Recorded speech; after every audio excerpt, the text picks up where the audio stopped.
পালন করা। আপনি পুলিশ আর প্রশাসনকে কাজে লাগিয়ে যেভাবে মানুষ নিধন করছেন এর দায় আপনাকে নিতে হবে। আমরা আবু সিদ্দিকী হালদার, হেমন্ত মন্ডল এবং যত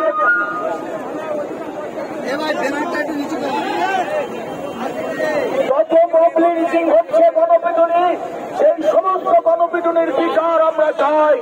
এই বিচারের দায় যতক্ষণ পর্যন্ত বিচার না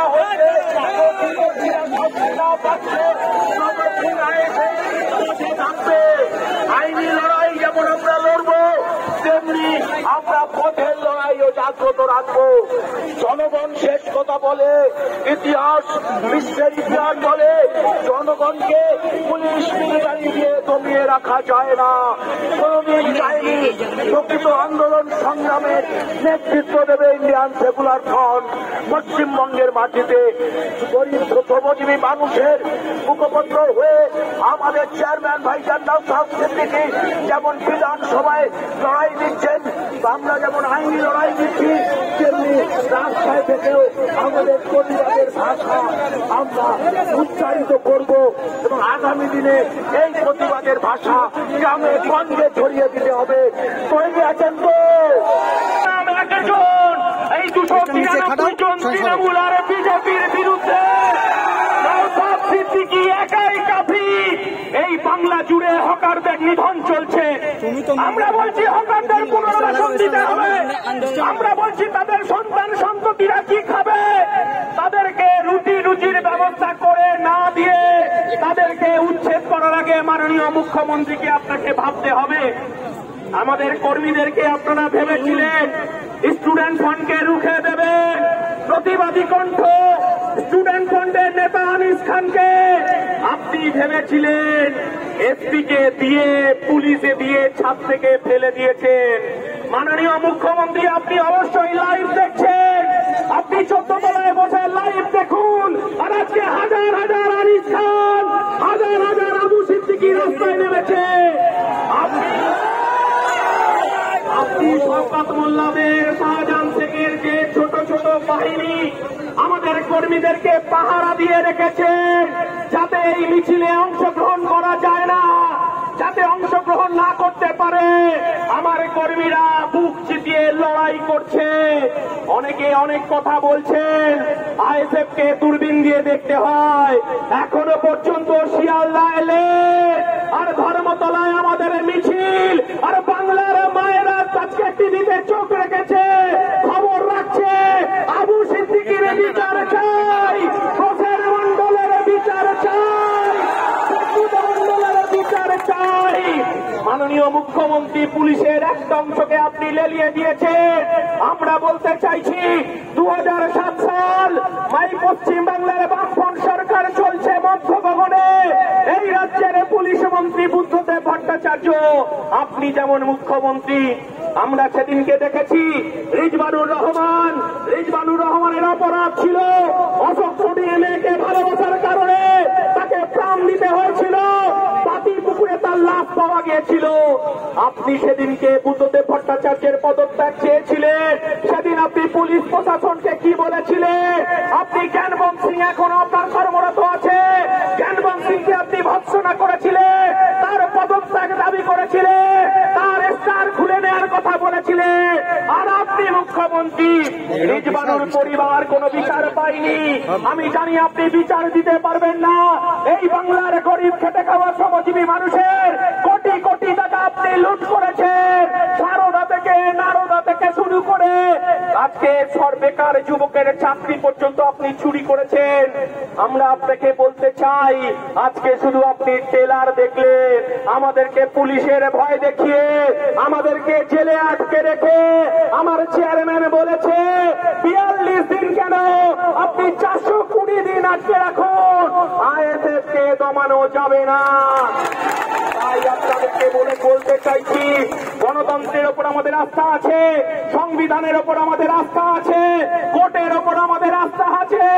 আর পুলিশ প্রশাসনকে বলছি, মমতা বন্দ্যোপাধ্যায় আপনি কান খুলে শুনে রাখুন, আবার যদি আমার আইএসএফের একটা কর্মীর লাশ যদি পড়ে, উত্তরটা আপনাকে এই নবান্নে গিয়েই চাইবো। এই কর্মীরা শুনে রাখুন, আপনাদের বেশি কথা বলবো না। আজকে আমাদের রাজ্য নেতৃত্ব যার কথা শুনবেন, আমাদের প্রধান বক্তা, বিধানসভায় 293 বনামে একজনের লড়াই চলছে, আর বাইরেও আমাদের তৃণমূল বিজেপির বিরুদ্ধে লড়াই চলছে। তাই শেষ কথা বলবো, তৃণমূল কাগুজে বাঘ, পুলিশ প্রশাসন দিয়ে তৃণমূলটা চালাচ্ছে। আবার বুথে গিয়ে আইএসএফের ঝান্ডা উঠবে, আবার গ্রামে গ্রামে গিয়ে আইএসএফের পতাকা উঠবে।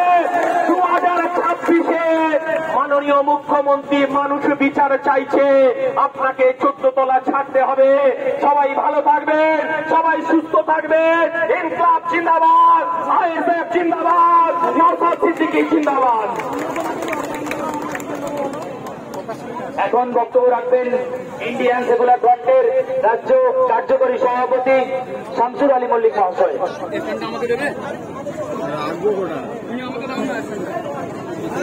দীর্ঘ রাস্তা কমরেড সাথী আপনারা হেঁটে এসেছেন, আমরা সবাই হেঁটে এসেছি। কারণ শরীরে কোনো ক্লান্তি দেখা যাচ্ছে না। আমি তো ভেবেছিলাম যে আমরা যারা একটু সিনিয়র, হাঁটতে হাঁটতে বোধ হয় এই পর্যন্ত আসতে পারবো না, কিন্তু আমাদের নওশাদ ভাইজান যে ক্রান্তির আহ্বান জানিয়েছেন, যে পরিবর্তনের আহ্বান জানিয়েছেন, সেই আহ্বানে সাড়া দিতে গিয়ে আমি দেখলাম আমাদের শরীরের বয়স তো বেড়েছেই, কিন্তু মনের বয়স কমে গেছে। আর তাই আমরা সবাই মিলে এ পর্যন্ত পায়ে হেঁটে পদযাত্রা করে আসলাম। মুখ্যমন্ত্রীর কাছে আমাদের একটাই দাবি, যে উত্তরপ্রদেশের যে কালচার, যোগী রাজ্যের যে কালচার, যে মানুষকে পিটিয়ে খুন করে ফেলা, সেটা বাইরেও হতে পারে, সেটা লকআপের মধ্যেও হতে পারে। আমরা দেখলাম যে আবু সিদ্দিক হালদারকে কিছুদিন আগে অভিযুক্ত পুলিশ রাজদীপ সরকার, যার একটা ছবি আপনারা দেখেছেন ফেসবুকে, হোয়াটসঅ্যাপে সব ঘুরে বেড়াচ্ছে, সোশ্যাল মিডিয়াতে ঘুরে বেড়াচ্ছে, একেবারে আরএসএস এর পোশাক পরে মাথায় তিলক দেওয়া। আমি ব্যক্তিগত ধর্মাচরণ নিয়ে কাউকে বলতে পারি না, আমার বলার অধিকার নেই, কিন্তু আরএসএস এর সেই শীর্ষ এখানে যখনই সে মনে মনে শুনেছে যে একটা মুসলিম ছেলে, তাহলে তাকে যত খুশি মারো, মেরে নিজের যত হাতের সুখ, নিজের যত মনের সুখ, সেটা মিটিয়ে নাও। মুখ্যমন্ত্রী নিশ্চয়ই জেনেছেন যে রাজদীপ সরকারের রেকর্ড আছে। এই রাজদীপ সরকার বাংলার যে কটা থানাতে গেছে, সে কটা থানাতে দলিত কিংবা মুসলমান তাদের উপরে অত্যাচার করেছে। অভিযোগ পেলেই সেই অভিযোগের সত্যাসত্য বিচার না করেই তার উপরে অত্যাচার। এটা যেন পুলিশের নিয়তি হয়ে দাঁড়িয়েছে, পুলিশের সিস্টেম হয়ে দাঁড়িয়েছে। সমগ্র পুলিশ বাহিনী বলবো না, পুলিশের একাংশ।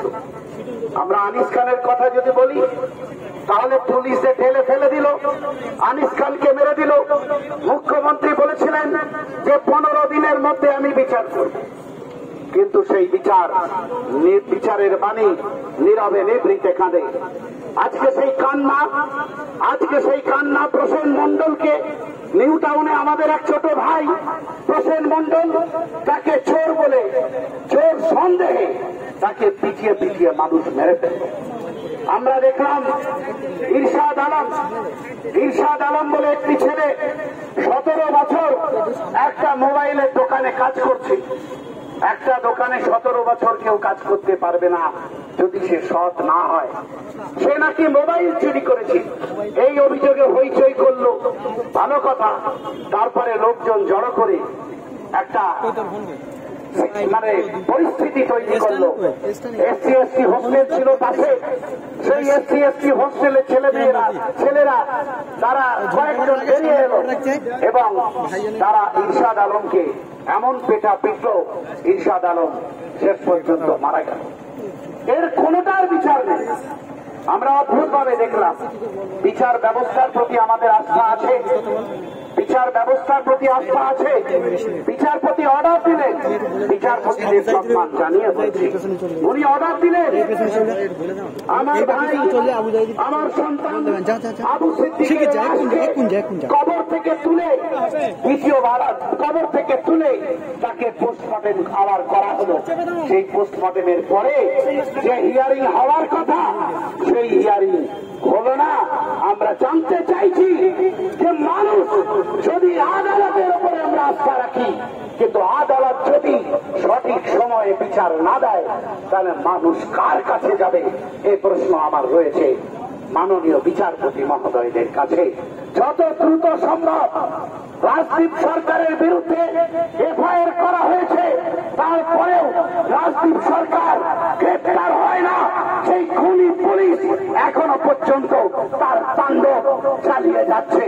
তাই আমরা সমস্বরে কলকাতার বুকে রাজপথ কাঁপিয়ে মানুষ আওয়াজ তুলেছে, আবু সিদ্দিক হালদারের খুনি রাজদীপ সরকারের ফাঁসি চাই। আমার ফাঁসি চাই, রাজদীপ সরকারের ফাঁসি চাই। নওশাদ সিদ্দিকী ভাইজানের নেতৃত্বে এই গণপিটুনির বিরুদ্ধে প্রসেন মন্ডল সহ ইরশাদ আলম সহ পুলিশের অত্যাচারে নিহত আনিস খান এবং রাজদীপ সরকার, আনিস খান এবং আবু সিদ্দিকের যে ন্যায় বিচার, সেই ন্যায় বিচার চাওয়ার দাবিতে আজকে দেখলেন মানুষ কিভাবে রাস্তায় নেমেছে। আমি ইতিহাস মনে করাতে চাই না, শুধু বলে দিতে চাই, একটু প্রতিবেশীদের দিকে তাকিয়ে দেখবেন। মানুষ যদি রাস্তায় নামে তাহলে কি হাল হতে পারে।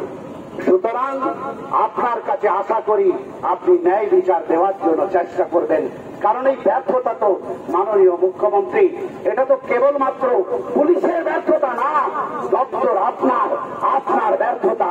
আর একটা কথা না বলে আমি শেষ করতে পারছি না, সেটা হচ্ছে যে শওকত মোল্লা তিনি ওখান থেকে পশ্চিমবাংলার পুলিশকে, কলকাতার পুলিশকে পরামর্শ দিয়েছেন আইএসএফ এর মিছিল হবে, চতুর্দিকে নজর রাখবেন, পুলিশ নজরদারি করবে। আমি মাননীয় মুখ্যমন্ত্রীর কাছে বলতে চাই, আপনার কাজ অর্থাৎ আপনার দপ্তরের পরামর্শদাতা হয়ে গেল শওকত মোল্লা। আপনি একটু ভেবে দেখুন যে শওকত মোল্লারা এখন আপনারও উপরে চলার চেষ্টা করছে। যে কাজ আপনার, সে কাজ শওকত মোল্লারা আপনাকে পরামর্শ দিচ্ছে, আপনার দপ্তরকে পরামর্শ দিচ্ছে। একটু ভেবে দেখুন এরা আগামী দিনে কোন পর্যায়ে আপনার দলকে এবং আপনার প্রশাসনকে নিয়ে যেতে পারে। আবার আমি আবু সিদ্দিক হালদার সহ যাদের মৃত্যুর কিনারা করতে আমরা এই রাজপথে নেমেছি, তাদের হত্যার বিচার চাইতে এসেছি, আর এর বিচার চাই। আপনারা আমাদের মেরে শেষ করতে পারবেন না।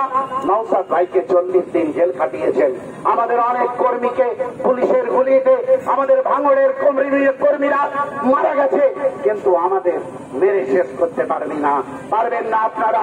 তাই আমি শেষ করছি, তোরা যত মারবি মা,